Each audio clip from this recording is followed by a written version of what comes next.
Sri Jairam Ramesh. Sir, my party has 4 minutes, and I propose to take exactly 4 minutes.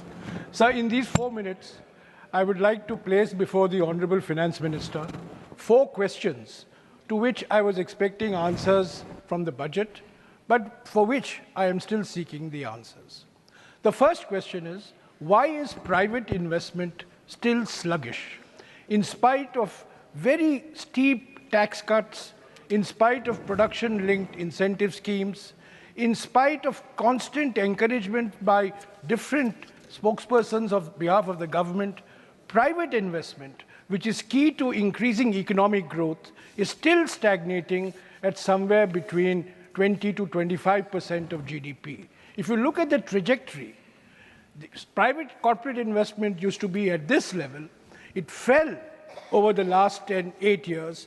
It then started growing up, but it has stabilized at a level which is far lower than what it used to be 10 years ago. Sir, without private investment, Indian economy will not flourish. It will not boom. We have to increase private investment. And the first question is, why is private investment simply not picking up? The rate of private investment. Private investment is, of course, increasing, but as a proportion of GDP, private investment is still very sluggish, and we are not going to hit the 8% growth target unless we are going to stimulate private investment. Now, there are various theories why private investment is not growing up. It is not growing up because of an atmosphere which is not conducive to private investment. Private investors are actually moving abroad and seeking citizenship of different countries. The economy is going through oligopolization in different sectors of the economy. But whatever the reason, I think this is a question that the Honorable Finance Minister will have to address, not today, but in the context of the next budget in February or thereabouts next year. So the second question, why is manufacturing as a proportion of GDP falling? Now, we are all in agreement. There can be no argument that manufacturing must flourish, must deepen in our country. But instead of increasing, manufacturing as a proportion of GDP has actually come down from something like 16.5% of GDP to about 14.5% of GDP. And I'll give you one simple example, which is a very telling example. In 2013-14, garment exports from India was $15 billion. In 2023-24, garment exports from India, $14.5 billion.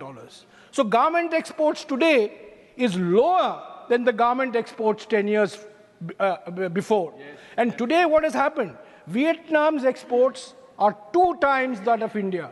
And Bangladesh has exported $45 billion of garments last year.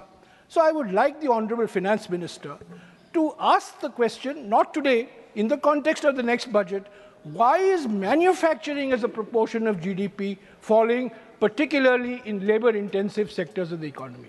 Sir, the third question, why is private consumption not growing? Last year, private consumption grew only by about 4%.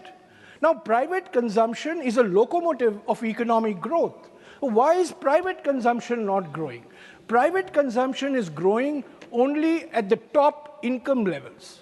Sir, today, over 50% of all automotive sales in India are SUVs, the sports utility vehicles. It's no longer the entry Maruti vehicles, it's all the sports utility vehicles.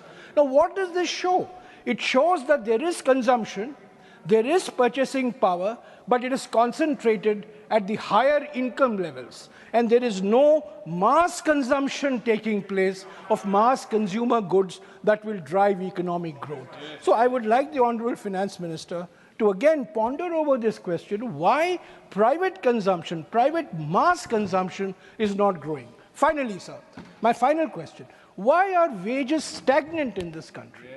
Government's own data, economic survey's own data shows that real agricultural wages, inflation-adjusted agricultural wages, have fallen by 1% over the last 10 years. And the periodic labor force survey of the government shows that across the sectors, salaried class, self-employed, average real earnings have remained stagnant. Now, if wages remain stagnant, purchasing power will remain stagnant. If purchasing power remains stagnant, consumption will remain stagnant. So to summarize, Mr. Chairman, the economy has 4 engines of growth, not double engine. It's a quadruple engine. There's investment, there's consumption, that's government as well as private, and there's international trade.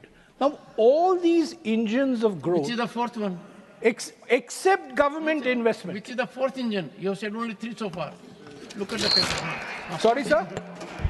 You have named 4 engines, but referred only 3 by name. Which is the 4th engine? No. I said there is investment engine, there is consumption engine, there is government expenditure engine, and there is international trade engine. I said it. On a lighter note, are you So the 4th engine? All engines of growth are not firing at the same speed. This finance minister has accelerated the speed of the government capital expenditure engine, but the private investment engine is not going fast. The private consumption engine is not going fast. And of course, the international trade, over which she has little control, is not growing fast. However, the example of the garment industry shows that the problems of growth lie not so much in external markets, but in what we do internally. So I would again say, sir, the intent of the budget is one thing. The content of the budget is quite different. And the content of the budget has to address these 4 fundamental issues that I have raised. Thank you, sir.